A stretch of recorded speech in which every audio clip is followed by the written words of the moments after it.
बात जुर्म से जूझते आवाम की हो या समाज में बढ़ते क्राइम ग्राफ की हो, अपराध की हर सूरत के पीछे छिपा होता है कोई न कोई गुनहगार। नमस्कार, मैं हूं सुमित झा। तफ्तीश की राह में आने वाली हर कड़ी सुराग बनकर पहुंचाती है गुनहगारों को सलाखों के पीछे। तो आप बने रहिए हमारे साथ, क्योंकि हर जुर्म के खिलाफ हमारी तफ्तीश लगातार जारी है। 30 मई को कैमूर में हुई पिता पुत्र की हत्या मामले में पुलिस ने 3 आरोपियों को गिरफ्तार किया है।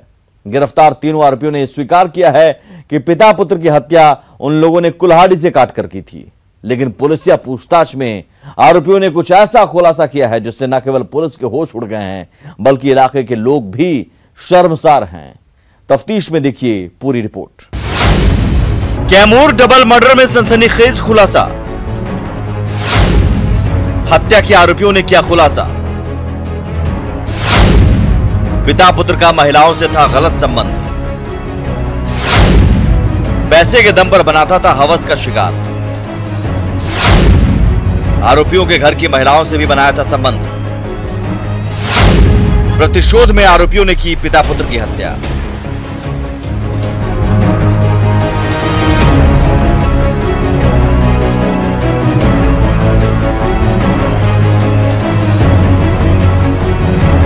कैमूर के बिलाव थाना के तराव गांव में 30 मई को पिता पुत्र की हत्या से इलाके में सन्नाटा पसर गया था।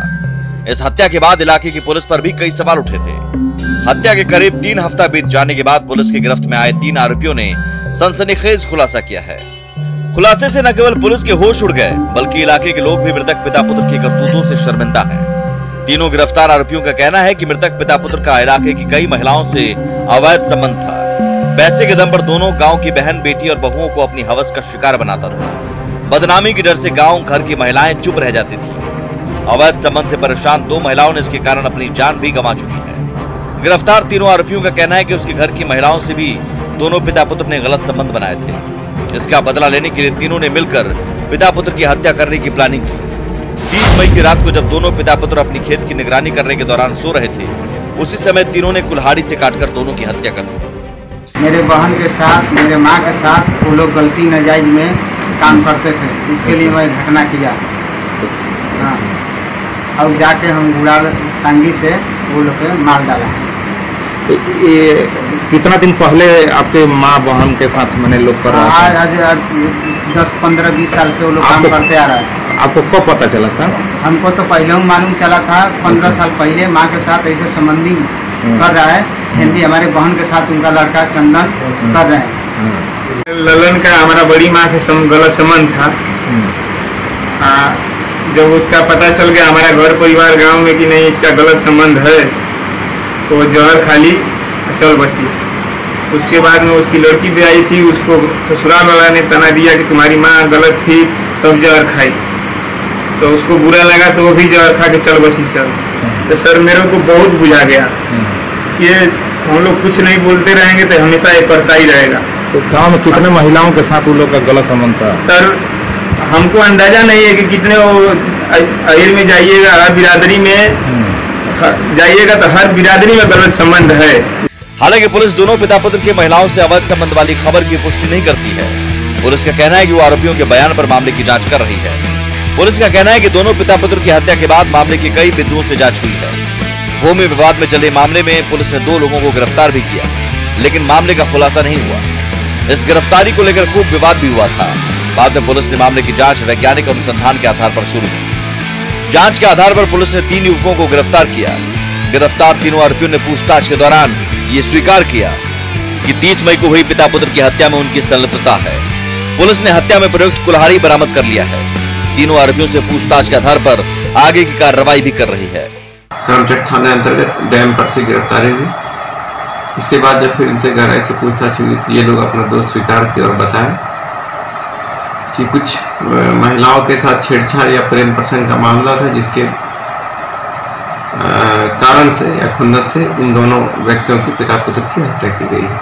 इस संबंध में पुलिस के पास अभी तक कोई सूचना नहीं है। हम लोग जो बोले हैं उसका, जो बताए हैं उसका सत्यापन कर रहे हैं कि क्या मामला है, और जो सही तथ्य होंगे वो अनुसंधान के क्रम में उस पर अनुसंधान किया जाएगा। कैमूर में 30 मई को जिस दिन पिता पुत्र की हत्या हुई थी, परिजनों ने खूब हंगामा किया था। मृतक के शवों के साथ घंटों प्रदर्शन किया था।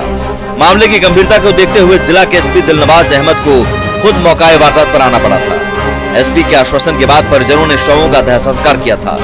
अब पुलिसिया जांच में अगर तीनों आरोपियों का खुलासा सच साबित होता है तो वाकई में ये शर्मसार करने वाली घटना होगी। वैसी स्थिति में ये देखना दिलचस्प होगा कि कानून आखिर इन तीनों आरोपियों को क्या सजा देती है। न्यूज़ 18 के लिए कैमूर से प्रमोद कुमार की रिपोर्ट। दरभंगा में आम तोड़ने को लेकर एक बच्चे की हत्या का मामला सामने आया है। 11 वर्षीय आतिश का शव मिलने के बाद परिजनों का गुस्सा भड़क उठा। बच्चे की हत्या से गुस्साए लोगों ने सड़क जाम और आगजनी कर खूब बवाल काटा। मौके पर पहुंचे दरभंगा शहर के डीएसपी ने पूरे हालात का जायजा लिया। क्या है पूरा मामला, देखिए तफ्तीश में। 11 साल के मासूम की हत्या पर मचा कोहराम। गुरुवार शाम से लापता बच्चे का बागीचे में मिला शव। गुस्साए लोगों ने आगजनी कर किया सड़क जाम।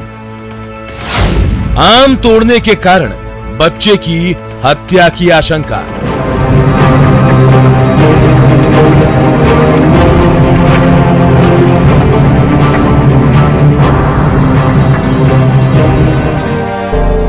दम तोड़ जाती है हर शिकायत लबों पे आकर, जब मासूमियत से वो कहता है मैंने क्या किया है। 11 साल के मासूम आतिश का शव देखकर शरीर का रोम रोम सिहर उठा। ऐसा लग रहा था जैसे वो बार बार यही सवाल पूछ रहा है कि आखिर मेरी गलती क्या थी जो जालिमों ने मेरे प्राण ही ले लिए। क्या मेरी ये गलती थी कि मैंने आम तोड़े थे? लेकिन ये तो कोई जघन्य अपराध नहीं था कि सजाए मौत का फरमान सुना दिया जाए। जी हां, दरभंगा के विश्वविद्यालय थाना इलाके के आजम नगर के रहने वाले 11 साल के आतिश का मासूम चेहरा हर किसी से यही सवाल कर रहा था। आतिश के शव मिलने के बाद मोहल्ले के लोगों का गुस्सा भड़क गया। गुस्साए लोगों ने अगजनी कर सड़क को जाम कर दिया। मौके पर खुद दरभंगा शहर के डीएसपी अनुज कुमार पहुंचकर पूरे हालात का जायजा लेने लगे। मृतक आतिश के मामा संजय कुमार के मुताबिक आतिश बीते शाम 4-5 बजे से लापता था। आतिश की खोजबीन में पूरा परिवार लगा हुआ था, लेकिन देर रात तक कुछ पता नहीं चला। सुबह में अचानक एक लड़के ने आतिश का शव बांस के बागीचे में पड़े होने की सूचना दी। हत्या के पीछे किसी के हाथ होने के सवाल पर सुरेश ने बताया कि कुछ दिन पहले आम के बागीचे में आम तोड़ने को लेकर बच्चों का आपस में विवाद हुआ था। तब कुछ लोगों ने आतिश की पिटाई भी की थी। सुरेश ने इस घटना का जिक्र करते हुए आतिश की हत्या की आशंका जाहिर की। तो मारा गया है, कोई आम तोड़ने के लिए 10 दिन 5 दिन पहले सुनते हैं आया था आम तोड़ने के लिए, तो पासमान सुनते हैं पासमान के बच्चा सबसे इसको झगड़ा हुआ था, तो ये भागा था। तो मेरा उस पार चतरिया सत्यनारायण सैनी के घर गाछी लिए हुआ है, इस पार में सत्यनारायण सैनी, उसका बेटा भी था शायद, या उसका लेबर था, अनिल के लेबर। तो बोला अरे इसको तुम क्यों मार रहे हो? तो बोला मेरा आम तोड़ लिया या जो भी। तो कहा कि बच्चा क्या मारो, छोड़ो। तो बच्चा चला गया। तो कल खून में फिर ही लड़का आया है, एक लड़का इसके साथ था, कौन है नहीं है हम नहीं जानते हैं। किस पर और किस किस पर शक है? किस पर शक करेंगे? मार के फेंक दिया इस पार में आया, किस पर शक करेंगे? मासूम आतिश की निर्मम हत्या पर वार्ड पार्षद भरत सैनी ने कहा कि बच्चे की मौत कैसे हुई इसकी पूरी जांच होनी चाहिए। बच्चे के शव को देखने से कई जगहों पर पिटाई के निशान नजर आ रहे हैं और बच्चे का हाथ भी बंधा हुआ था।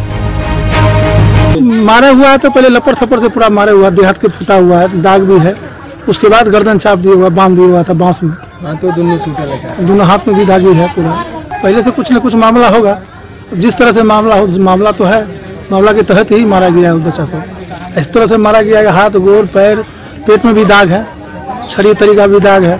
उसे घसीट कर ले गया हुआ है, बसमिट्टी के बीच में रख दिया, बांध भी दिया खूंटा से। इधर मौके पर पहुंचे डीएसपी अनुज कुमार ने कहा कि शव को देखने से पता चल रहा है कि बच्चे की हत्या की गई है, लेकिन हत्या किसने की और हत्या के पीछे का कारण क्या है इसका पता लगाया जा रहा है।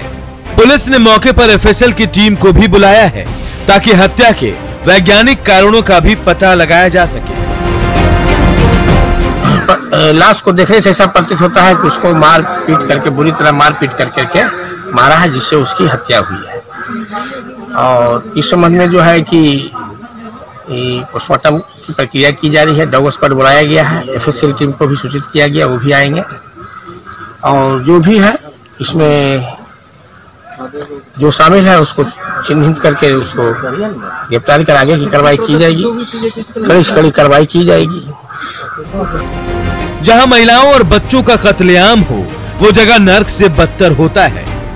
कहते हैं बच्चे में भगवान होते हैं। भगवान कृष्ण भी माखन चुराकर खाते थे, उन्हें तो किसी ने फांसी पर नहीं लटकाया, बल्कि उनकी मासूमियत के सभी लोग कायल थे। तो फिर इस मासूम के साथ ये दरिंदगी क्यों? क्या ये हमारा 21वीं सदी का शिक्षित समाज है? तो धिक्कार है ऐसे समाज पर जो मासूमों की हत्या करता है। पुलिस को चाहिए कि तुरंत कार्रवाई कर ऐसे दरिंदों को कठोर से कठोर सजा दिलाए, ताकि भविष्य में किसी मासूम के साथ कुछ भी बुरा करने से पहले हैवानों की रूह कांप जाए। न्यूज़ 18 के लिए दरभंगा से विपिन कुमार दास की रिपोर्ट। कटिहार में बेटे की दूसरी शादी की चाहत में सास, ससुर और पति ने मिलकर बहू की हत्या कर दी। हत्या के बाद गुनाह को छुपाने के लिए परिवार ने शव को घर के सेप्टिक टैंक में डाल दिया। लेकिन कहते हैं ना, अपराधी कितना भी शातिर क्यों ना हो, वारदात के बाद अपने जराइम का सबूत जरूर छोड़ जाता है। ऐसा ही कुछ इस मामले में तफ्तीश में देखिए पूरी रिपोर्ट। बहू की नृशंस हत्या। हत्या के बाद शव को सेप्टिक टैंक में छुपाया।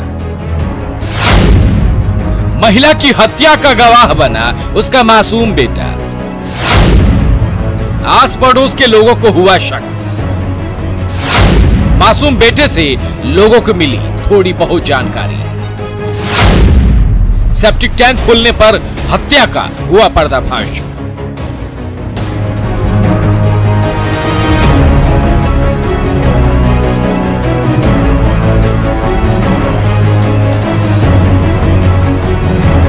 कटिहार में एक परिवार ने बेटे की दूसरी शादी की चाहत में अपनी ही बहू की बेरहमी से हत्या कर दी। घटना कटिहार के आजमनगर थाना क्षेत्र के रतनिया गांव की है। हत्या के बाद मामले को दबाने के लिए शव को एक सेप्टिक टैंक में डाल दिया गया। लेकिन इस घटना का गवाह बना मृतक निखिल मरवीन का मासूम बेटा। आस पड़ोस के लोगों ने जब 1-2 दिनों तक महिला को नहीं देखा तो उसके घर वालों से उसकी बहू के बारे में पूछा। मृतक महिला के पति ने बताया कि उसकी पत्नी मायके गई है, लेकिन निखत परवीन के मासूम बेटे ने लोगों को बातों बातों में जानकारी दी कि उसकी मां की हत्या कर शव सेप्टिक टैंक में डाल दिया गया है। लोगों ने जब सेप्टिक टैंक खोलकर देखा तो उसमें महिला का लाश भरा था। महिला का शव देखकर लोगों के होश उड़ गए। महिला की नृशंस हत्या की खबर इलाके में आग की तरह फैल गई। लोगों ने तत्काल इसकी सूचना पंचायत के मुखिया और पुलिस को दी। 4 बजे भैंस करके लगा था तो रात को ना 8 बजे बाहर उनके टंकी में रख दिया था। मेरी दादी और मेरा दादा और मेरा पापा। देखिए, दिल्ली से महिला आई थी और 2 साल पहले हमारे गांव में आई थी और मियाँ दीदी के बीच में काफ़ी झगड़ा होता था। कई बार इसका हम लोग चलती भी किए, दोनों पक्ष को मिलाए भी। अचानक कल शाम को पता चला, ग्रामीणों को जब सूचना मिला कि एक औरत को मार के जो है वो शौचालय का टंकी में घुसा कर रखा है, तो ग्रामीणों के सहयोग से हम लोग उस अपराधी को पकड़ा, तो उसकी मां को पकड़ा गया, पकड़ के पुलिस के हवाले किया। सास ससुर और जो परिवार के लोग हैं उन लोगों ने इसकी हत्या कर बाथरूम का एक शौचालय था वहाँ पर उसको फेंक दिया था। लेकिन 2 दिन का मामला था, इसीलिए लोग खोजबीन करने लगा वो महिला कहाँ है। तो ये लड़का शायद बोलने लगा जो मेरी वाइफ भाग गई है। इसी क्रम में लोगों ने जब खोजबीन किया तो लोगों को पता ये चला कि बाथरूम के टंकी के बगल में कुछ नई मट्टी थी। तो उस बाथरूम का टंकी को खोला तो उसमें ये महिला की लाश मिली। ग्रामीणों की सूचना पर पुलिस मृतक निखत परवीन के घर पहुंची। निखत परवीन का बेटा जो इस हत्या का मात्र एक चश्मदीद गवाह था, उसके बयान पर त्वरित कार्रवाई करते हुए मृतक के पति मोहम्मद नाहिद आलम और निखत की सास नाहिदा को गिरफ्तार कर लिया। हालांकि मृतक महिला का ससुर पुलिस के आने की सूचना पर फरार हो गया। पुलिस फरार ससुर की तलाश में जुटी है। पुलिस का कहना है कि वह महिला की हत्या की जांच कर रही है और जल्द ही हत्या का खुलासा भी करेगी। ग्राम रतनिया में निखत प्रवीण को उनके पति, सास और ससुर के द्वारा जान मारकर हत्या कर दी गई है और शव को छुपाने के उद्देश्य से सेप्टिक टैंक में डाल दिया गया था, जिसे बरामद कर लिया गया है। मृतका का शव पोस्टमार्टम के लिए भेजा गया है और इस कांड में शामिल मृतका के पति मोहम्मद नाहिद और उनकी सास नाहिदा खातून दोनों को गिरफ्तार कर लिया गया है। एकमात्र बचे ससुर की गिरफ्तारी के लिए छापामारी की जा रही है। शीघ्र ही उन्हें भी गिरफ्तार कर लिया जाएगा। बेटे की दूसरी शादी के लिए एक परिवार द्वारा इस तरह की खौफनाक वारदात को अंजाम देना वाकई में एक खतरनाक और घिनौनी करतूत है। ऐसी हत्याओं को अंजाम देने वालों के खिलाफ कानून में सख्त से सख्त सजा देने का प्रावधान होना चाहिए, ताकि आने वाले दिनों में किसी की हिम्मत नहीं हो कि ऐसी खूंखार वारदात को अंजाम दे सके। इससे न केवल लोगों की नजर में कानून का खौफ होगा, बल्कि आए दिन हो रही इस तरह की हत्या पर बंदिश लगेगी। न्यूज़ 18 के लिए कटिहार से सुब्रत गुहा की रिपोर्ट। अब वक्त हो चला है एक ब्रेक का, आप कहीं जाइएगा नहीं, हम जल्द हाजिर होते हैं। गोपालगंज सदर अस्पताल से एक कैदी पुलिस को चकमा देकर फरार हो गया। चनावे जेल से कैदी को इलाज कराने के लिए सदर अस्पताल लाया गया था। ड्यूटी पर तैनात पुलिसकर्मी का कहना है कि वो 2 कैदी को लेकर सदर अस्पताल आया था।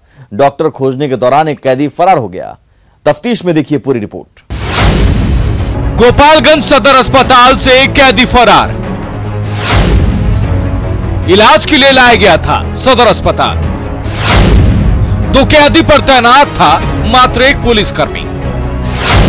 पहले भी इस अस्पताल से कैदी हुए हैं फरार। क्या कैदी का फरार होना है महज एक संयोग, या भगाने में पुलिस की है कोई संलिप्तता?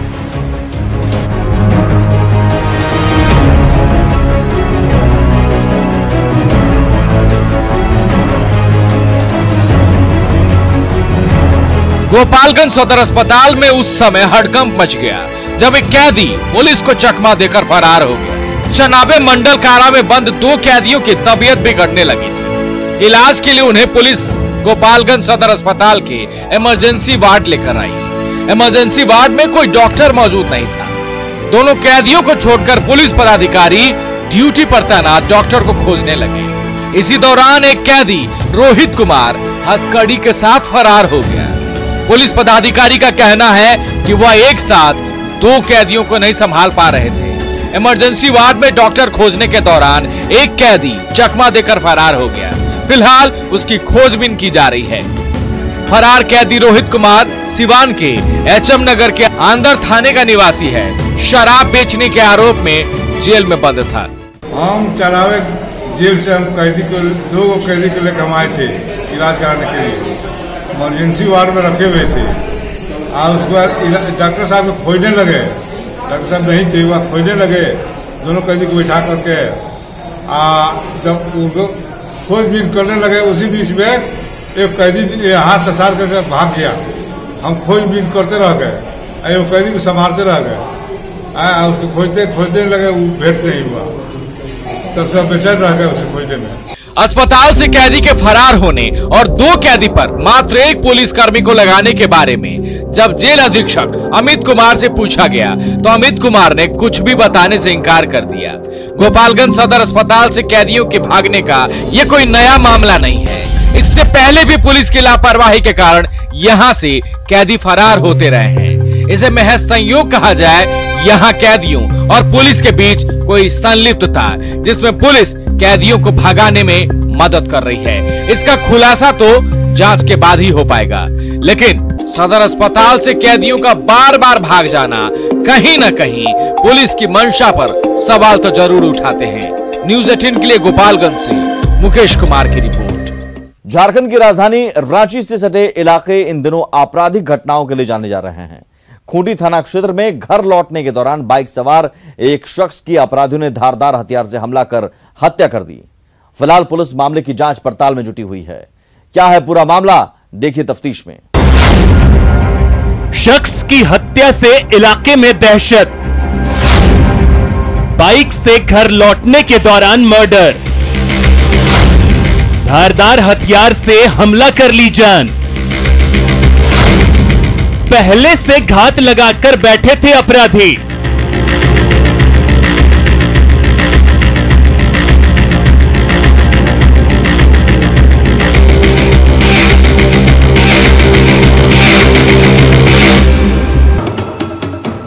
खूंटी थाना क्षेत्र के घाघरा और जिकीलता गांव के पास एक शख्स का शव मिलने से इलाके में हड़कंप मच गया। धारदार हथियार से हमला कर उसकी हत्या कर दी गई। मृतक की पहचान रामजी मुंडा के रूप में हुई, जो घाघरा गांव का रहने वाला था। घटना के संबंध में बताया जाता है कि किसी काम के सिलसिले में वह बाइक लेकर साके टोला गया हुआ था और देर रात लौटने के दौरान रास्ते में घात लगाकर बैठे 4 अज्ञात अपराधियों द्वारा हत्या की घटना को अंजाम दिया गया। फिलहाल शव को कब्जे में लेकर पुलिस मामले की जांच में जुटी है। शव की पहचान रामजी मुंडा के रूप में की गई, जो ग्राम घाघरा के निवासी हैं। पूरे घटनाक्रम के बारे में जो जानकारी प्राप्त हुई कि ये कल शाम को अपने घर से साकेडी ग्राम में अपनी एक रिश्तेदार के यहाँ गए थे। उनकी पत्नी और उनका एक नवजात शिशु वहीं पे अभी निवास कर रहे हैं। उनसे मिलकर ये अपने 2 रिश्तेदारों के साथ जब ग्राम घाघरा अपने गांव लौट रहे थे तो जो सूचना प्राप्त हुई उसका ये है कि लगभग 4 अपराधकर्मी थे जो पहले से आघात लगाकर बैठे हुए थे और उनके द्वारा मोटरसाइकिल चालक पर हमला किया गया। वहीं इस मामले पर पुलिस ने बताया कि घटना के दौरान मृतक के 2 रिश्तेदार घटनास्थल से भागने में सफल रहे। उन्हीं के द्वारा पुलिस को यह सूचना दी गई थी कि 4 अज्ञात अपराधियों ने रामजी मुंडा की हत्या कर दी है। हत्या के कारणों का खुलासा अभी तक नहीं हो सका है। हालांकि पुलिस इस मामले की छानबीन में जुटी है। इनके 2 रिश्तेदार थे, वो वहाँ से मोटरसाइकिल गिरने के बाद जंगल में भागने में सफल रहे।